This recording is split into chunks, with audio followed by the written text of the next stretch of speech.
Hello guys, welcome back to Insarkari. So today the topic that we're going to take up is, firstly we'll talk about NPAs, then classification हम cover करेंगे, and कुछ important terms जो कहीं ना कहीं related है with the quality of assets, like we'll talk about write-offs जो किए जाते हैं loans के. We'll also talk about evergreening of loans. Then apart from this, we'll also take up कि इंडिया में ट्रेंड क्या है एनपीएस का as per the RBI data and RBI की फाइनेंशियल स्टेबिलिटी रिपोर्ट जो है लेटेस्ट रिपोर्ट, उसमें क्या फाइंडिंग्स हैं वो हम कवर करेंगे. Lastly will take up the questions, PT questions. All right, so this is going to be the topics that we're going to cover up in this video. So non-performing assets जो basic definition है, that is कोई भी loan या asset जिसका principal amount या interest payment overdue है for a period of 90 days. So this is the simple definition, a simple idea behind non-performing assets. जब हम बात करते हैं क्लासिफिकेशन, तो पहली क्लासिफिकेशन या कैटेगरी की जो हम बात करेंगे before categorising any loan into NPA is special mention account. तो स्पेशल मेंशन अकाउंट की भी सब कैटेगरीज होती है. सपोज इंटरेस्ट या अगर आपकी ईएमआई आप बोल सकते हो it is due up to 30 days, तो वो स्पेशल मेंशन अकाउंट 0 कैटेगरी के अंडर आएगा. SMA1 would be when it is due for 30 days up to 60 days, and when it is between 60 days to 90 days, then it would be SMA2. तो ये special mention account की 3 different categories हो गई. And if it is due for more than 90 days तो वो आ जाएगा NPA के under. Now इसके अलावा जो बाकी कैटेगरीज होती है एनपीए की, बैंक्स को जो क्लासिफाई करनी इंपॉर्टेंट होती है, फर्स्ट इज दी सब स्टैंडर्ड एसेट्स. तो सब स्टैंडर्ड एसेट्स वो हैं जो लोन्स या एडवांसेस या assets of the banks NPA की कैटेगरी में है for a period of less than और इक्वल टू 12 months. मतलब एनपीए है for a period of 12 months और लेस. डाउटफुल एसेट्स वो हैं जो एसेट्स सब स्टैंडर्ड कैटेगरी में है for a period of 12 months. And lastly होता है loss assets. So when we move down further in this classification, risk is increasing. So इसमें लॉस एसेट की जब हम बात करते हैं तो according to RBI loss asset it is considered uncollectable. मतलब इसको वापस से रिवाइव या कलेक्ट करना, जो भी अमाउंट ड्यू है वो कहीं ना कहीं कंसिडर किया जाता है, मान लिया जाता है कि it is difficult to collect it back, या उसकी वैल्यू इतनी लेस हो जाती है कि its continuance as a bankable asset वो वारंटेड नहीं है. सो ऑल्दो हम ये नहीं बोल सकते कि जो बोरोवर है उसकी ऑब्लिगेशन खत्म हो जाती है, that still remains and bank still efforts continue करता है in order to collect the pending money. So ये 3 different categories and I have explained you कि as we move down further तो risk जो है वो increase होता है. Now loan write offs की बात करते हैं तो क्या होता है अगर किसी लोन को हम बोलते हैं कि loan has been written off, तो जब bank it writes off a loan तो वो कहीं ना कहीं जो बैंक की एसेट बुक है उससे उसको रिमूव कर देता है. तो एसेट मतलब एसेट बुक हम यहाँ बात कर रहे हैं बैंक की बैलेंस शीट.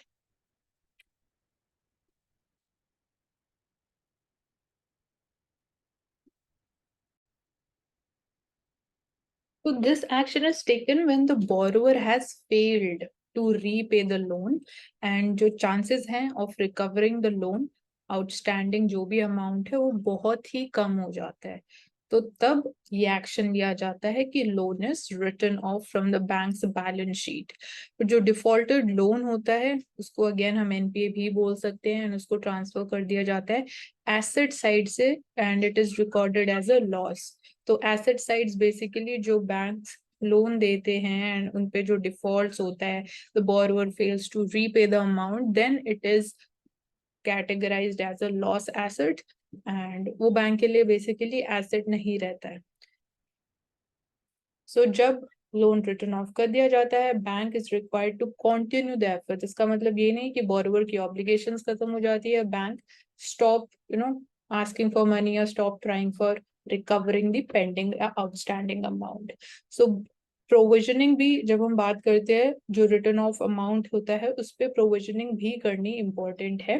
प्रोविजनिंग मीन्स कि जो सपोज लोन दिया जाता है बैंक के द्वारा, उसके साथ कुछ एलिमेंट ऑफ रिस्क एसोसिएटेड रहता है. तो as per the risk some amount is kept aside by the bank with itself, and that is called provisioning. So it is in a way a method through which bank reduces the risk. All right. So this is one thing, and written off जो loan amount होता है उस पे भी आपको provisioning करना important होता है. तो लोन रिटर्न ऑफ किए क्यों जाते हैं, उससे बैंक को क्या बेनिफिट होता है? तो बैंक की जो टैक्स लाइबिलिटी है वो रिड्यूस हो जाती है, एंड कहीं ना कहीं गवर्नमेंट नहीं चाहती कि बैंक्स ज्यादा से ज्यादा लोन्स को राइट ऑफ करे, क्योंकि जो गवर्नमेंट है उनका टैक्स रेवेन्यू फिर रिड्यूस होने की पॉसिबिलिटी हो जाती है, जो ऑब्वियसली गवर्नमेंट नहीं चाहेगी. सो लोन्स जो रिटर्न ऑफ कर दिए जाते हैं, इट डज नॉट मीन कि borrowers they are relieved of their repayment obligations, या bank they stop pursuing the recovery from them. And loans written off, they are done to clean up the balance sheet of the banks, and they reflect their true financial position.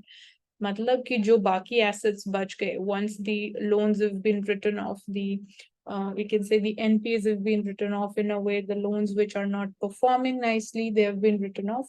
So after writing off certain amount of loans, जो बाकी assets बच गए banks के पास, they would be reflecting the true financial position of a bank's health. You can take it that way. Now next term is evergreening of loans. आपने इसको सुना होगा. This has also been asked in the prelims examination as well. So जो unique terms रहते हैं आपको, एक तो ये पता होना चाहिए that this is associated with which sector. Like evergreening, you need to know it is related to the banking sector. Now when we talk about evergreening of loans, so इसका मीनिंग क्या होता है? तो कहीं ना कहीं इसको हम ये भी बोलते हैं कि it is a form of zombie lending. So ये practice है of extending the new or the additional loans to a borrower. मतलब एक borrower है, उसको बैंक और लोन दे रहा है ताकि जो उसका पहले का पेंडिंग अमाउंट है वो उसको वापस पे कर सके. तो मतलब जो आपका अमाउंट है, लोन को लोन रिटर्न करने के लिए आपको और ज्यादा लोन लेना पड़ रहा है.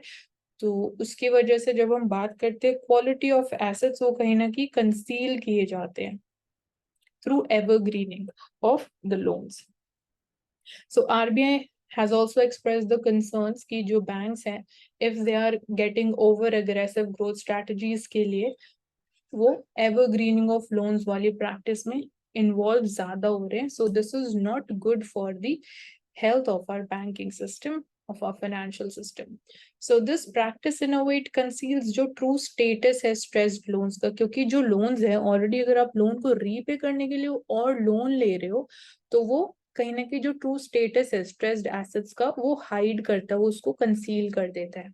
So it can also undermine जो मार्केट में क्रेडिट डिसिप्लिन है, एंड अगेन मॉरल हजार्ड की तरह भी it can impact the borrowers and erode the trust and confidence of depositors, investors, and the regulators. Coming to what is the latest trend when we talk about the NPAs in India. So here we have a chart which is depicting the NPAs from 2011 till 2022. So lowest level आप देख सकते हो, it was recorded in 2011. इसके बाद it was increasing gradually, and 2015 के बाद it shot up massively. Highest level of NPAs था 2018 में 11%, and post 2018 it started to decline gradually, and in 2022 the amount has been recorded at 5.8%. So this is the trend of last 10 years, you can see. Now talking about the latest RBI की financial stability report है, this is published by RBI. So as per this, we see कि जो banks के net non-performing assets हैं, they have fell to 10-year low, and they've recorded at 3.9%. So NPAs are declining. If NPAs are declining, we need to understand what is the reason behind the decline. एक हमने समझा कि it can be because of the loan written off, or it can be because जो borrowers हैं, they are doing their repayment on time. So if the NPAs are declining because ज़्यादा से ज़्यादा loans written off किए जा रहे हैं, तो that is not a good sign या healthy sign of reduction in the NPAs. So कहीं ना कहीं we are saying in a way ये भी एक artificial method है of reducing the NPAs, and India may we are seeing it is because of loans that are being written off by the banks and not because of the timely repayments being done by the borrowers. So macro stress test अगर हम देखें for the credit risk, it reveals कि जो India में scheduled commercial banks है, they're well capitalized, so this is a good indicator. Then all the banks, they would be able to comply with the minimum capital requirements also. Just we have talked about the capital adequacy ratio in detail in the previous lecture. And even under जो adverse scenarios चल रहे globally, we are seeing banks are failing in advanced countries. Despite that, Indian banking sector की जो health है, that is robust. And we are able to maintain this momentum as well. So amid the tightening global financial conditions, we are seeing global growth slow down हो रहा है. There is volatility in the capital flows. So these are some of the major risks that is associated with the global financial system, which can impact India. But because of the resilience that we enjoy, the resilience, the stability, and the momentum that we enjoy, that is in a way keeping our financial system more secure and stable.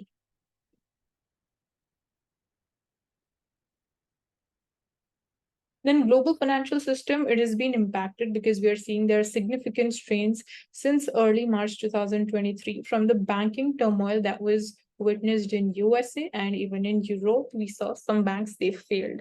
So in contrast to financial sector, India mein hai, it has been stable and resilient, which is reflecting our sustained growth. When we talk about the bank credit growth या demand भी increase हो रही है, which is showing कि India में investments जो हैं वो definitely increase हो रही हैं. Then there is low level of NPAs also. We are seeing 10-year low पे record किए गए हैं, and there is adequate capital and even liquidity buffers that exist in India. So these are few factors which you can cite कि what are the factors when we are saying that Indian banking system is stable and resilient. Coming to questions. So this is about the evergreening of loans. So it is saying that evergreening of loans is a process of removing the bad loans from the books of the banks after making adequate provisions for them. Whereas जो loan write-offs है, that is a practice of extending new or additional loans. So this is wrong statement. यहाँ पे definitions जो है interchange की गई हैं. And second sentence is PJ Nayak committee highlighted significant evergreening in banks. So this is true. So herein the answer is B, only second sentence is true. Then second question is about the non-performing assets. So ये बोल रहा है कि non-performing assets की value decline कब होती है? Can it be because जब economy में demand revive कर रही है? Yes, it can happen. Second, capacity utilization increase हो रहा है. Yes, this is also true. Third is capacity utilization, दो substantive level पे है but yet suboptimal है, तो ये भी कहीं ना कहीं एक तरह से हम बोल सकते हैं positive statement ही है, and this is also true. Fourth is capacity utilization decreases consequently upon merger of a unit. So this is not related to in any which ways with the decline of NPA. So this is a wrong statement, it is false. So herein the answer would be 1, 2 and 3 statements, they are correct. And they're responsible for decline in the value of the NPAs. So that's all for the day. I hope जो हमने आज topics and terms लिए उनको समझा. That is clear. And again, this is a very important topic for prelims as well. And that's all. Do subscribe to the channel. Stay tuned for further informative videos.